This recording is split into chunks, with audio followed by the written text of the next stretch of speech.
अच्छा, एक सवाल जो है, पिछले दिनों अरविंद केजरीवाल ने एक प्रेस कॉन्फ्रेंस करके कहा कि दिल्ली की कानून व्यवस्था जो है वो बिल्कुल खराब हो चुकी है, जो कि केंद्र के हाथ में है। स्नैचिंग बढ़ गई है, महिलाओं के अपराध जो है वो बढ़ गए हैं महिलाओं के साथ।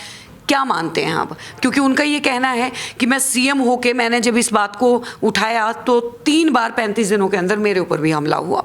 क्या लगता है? देखिए, हमला तो चुनाव आगे उन पर हर रोज होगा। वो हमला कराने में भी ये भी उनकी स्क्रिप्ट का हिस्सा है। अच्छा। हाँ, वो हमला भी करवाएंगे, शाही फिकवाएंगे, चाटा भी खाएंगे। वो तो उनको पहले से नियोजित है, उनका सुनियोजित योजना है। स्क्रिप्ट लिखती फिल्म में रोल किसको देंगे मुझे नहीं मालूम, किससे चाटा खाने वाले हैं, किससे पिटेंगे, किसी से चाकू भी मरवा इस हद तक भी जा सकते हो। उनको सत्ता चाहिए, उनको सम्मान के लिए ये लोग नहीं आए, इनको पैसा चाहिए। ये पैसे के लिए आए हैं।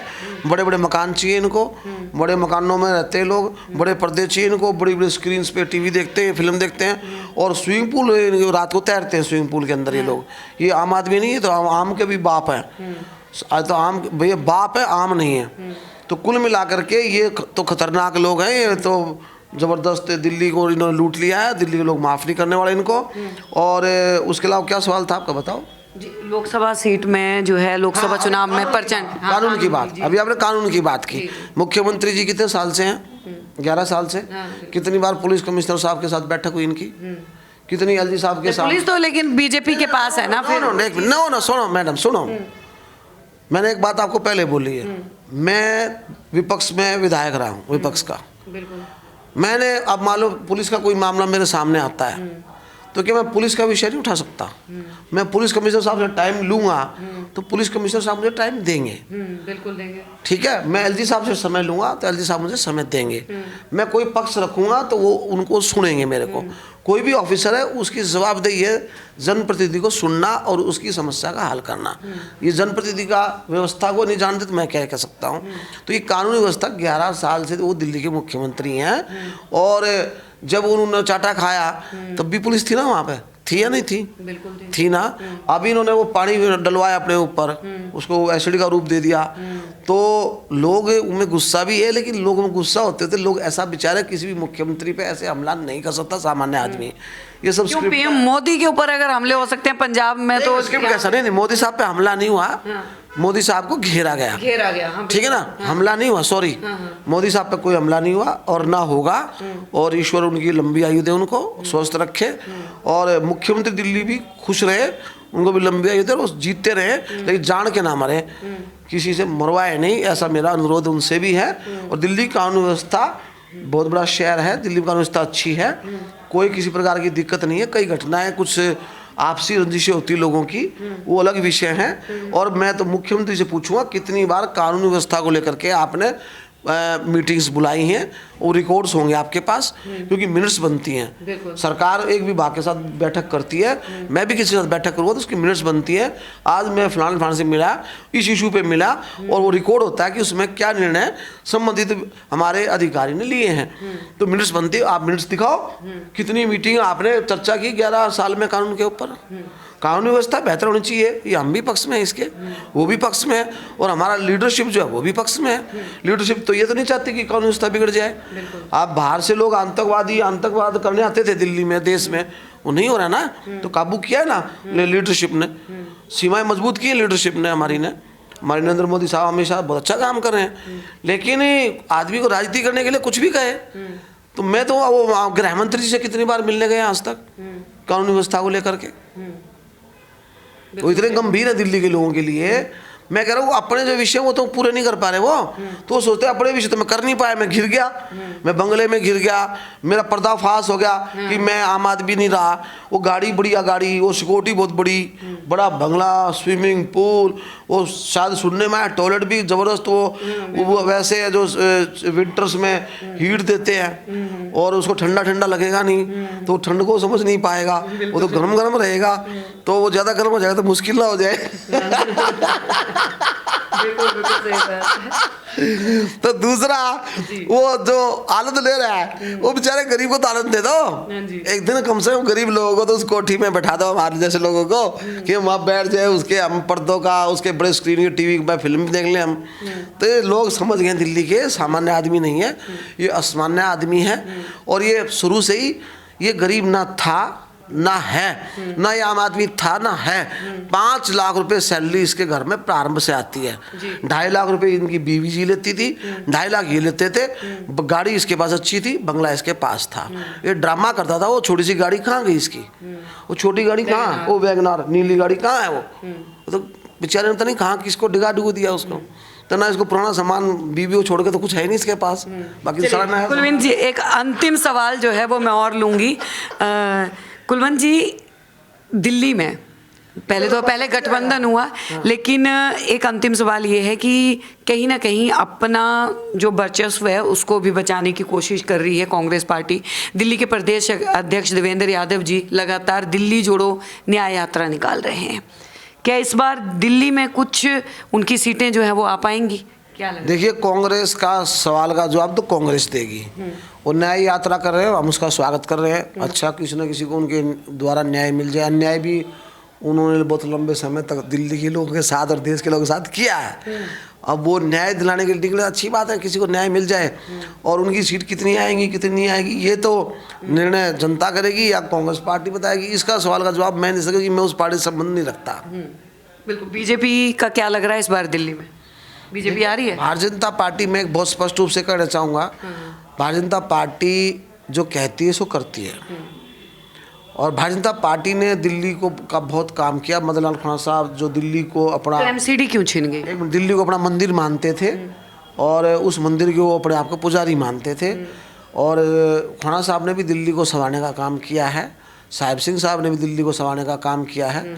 और ये जो मुद्दे आए हैं दिल्ली में नया परिवर्तन लेने के लिए, मैं एक बात और बोलूँगा आज आपके माध्यम से, दिल्ली की जनता ने अटूट विश्वास प्रकट किया केजरीवाल जी में। इतना बहुमत किसी को नहीं मिला। बिल्कुल। प्यार भी दिया लोगों ने, आशीर्वाद भी दिया और अटूट विश्वास उनके अंदर व्यक्त किया। लेकिन उन लोगों ने दिल्ली के लोगों का विश्वास तोड़ दिया और वो दिल्ली के लोगों का दिल तोड़ दिया उन्होंने। इस बार मतलब और जनता ठगा हुआ मैं जो बोल रहा हूँ सुन लो आप, जिस प्रकार की दिल्ली की अपेक्षा है उस प्रकार की दिल्ली नहीं बन पाई। या आप बात को स्वीकार करें आप मेरी। और दिल्ली की जनता भी महसूस कर रही है कि जिस प्रकार का सपन लोगों ने देखा था वो सपन पूरा नहीं हो पाया। आज भी लोग अलग अलग विभागों के एम्प्लॉई कर्मचारी धरना दे रहे हैं, कहते मैं उसको पक्का कर दूंगा, उसको पक्का कर दूंगा। किसी पेंशन भी तो शुरू कर किसी के गरीब जो है ना, घर के गरीब में पुलिस वाला नहीं आएगा, किसी के घर पे गरीब वाले का एमसीडी वाला नहीं आएगा, वो सब खत्म हो गया। और उसके अलावा दिल्ली के लोग आस तोड़ दी। बुजुर्गों को पेंशन नहीं मिली 7 साल से, कितने फ्रॉम लास्ट 7 ईयर्स से लोगों को अस्पताल में इलाज नहीं मिला। नकली दवाइयाँ इसने खिला दी दिल्ली के लोगों को, कितनी नकली दवाइयाँ। मोहल्ला क्लिनिकों में इसके डॉक्टर नहीं मिले, बंद पड़े। और जहाँ खोले वहाँ स्वस्थ हो जाएगा बदबूदार नाले के पास।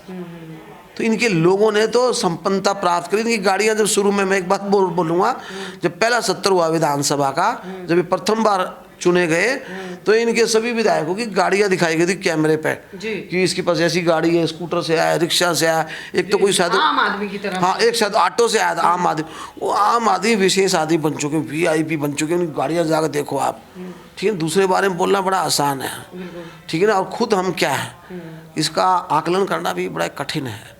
तो ये आम आदमी नहीं है, विशेष आदमी बन चुके हैं। दिल्ली के लोगों को बेवकूफ़ बना करके अपनी गरीबी दूर इन्होंने कर ली, अपनी संपन्नता हासिल कर ली है, अपनी व्यवस्था इन्होंने बढ़िया कर ली। दिल्ली के लोग बाहर में जाए, गंदी हवा खाएं, गंदा पानी पिए, इनकी सड़कों पर गाड़ियाँ टूटें, गाड़ियाँ भिड़ें, लोग मरे, इनको इस बात से क्या मतलब है?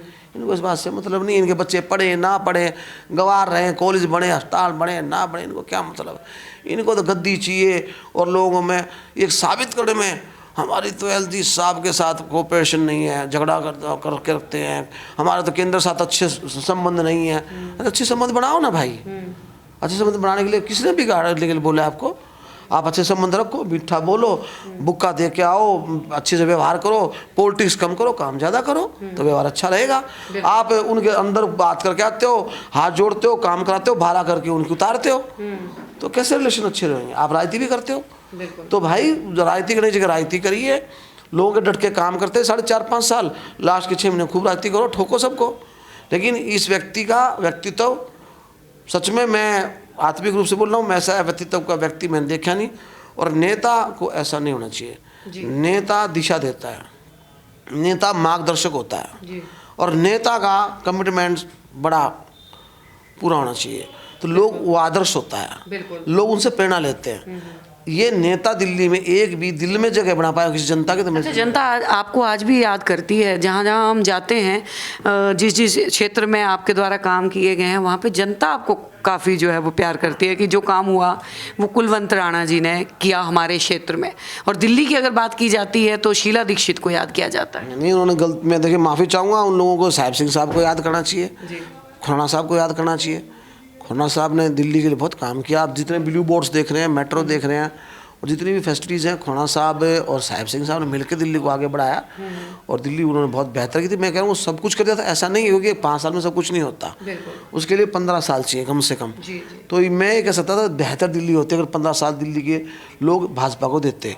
और मैं आज कह रहा हूँ आपके इस चैनल के माध्यम से, दिल्ली को कंटिन्यूटी में इतने समय की सरकार दे दो, आप दिल्ली को बेहतर शहर लो, ट्रैफिक जाम से मुक्त शहर लो, आप बेहतर हवा पाएंगे, ट्रैफिक जाम से मुक्ति पाएंगे, दिल्ली के लोगों को बेहतर पानी पिलाया जाएगा, यमुना विकसित होगी भी और उसके साफ भी होगी।